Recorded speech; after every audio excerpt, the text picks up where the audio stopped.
بسم الله الرحمن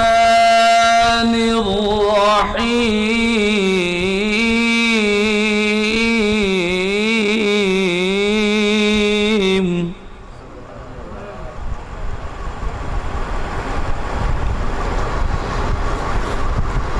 يا أيها الذين آمنوا استعينوا بالصبر والصلاة إن الله مع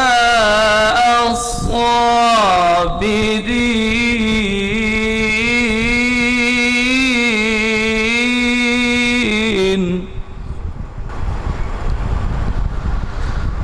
ولا تقولوا لمن يقتل في سبيل الله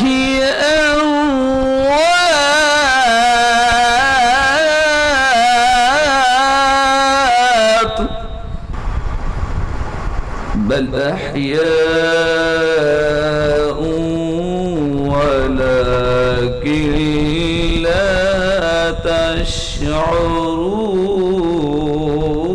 تشعرون بل أحياء ولكن لا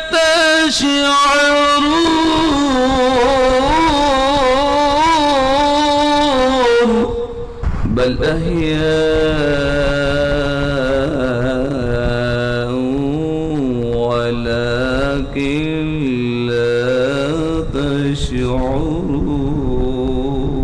تشعرون صدق الله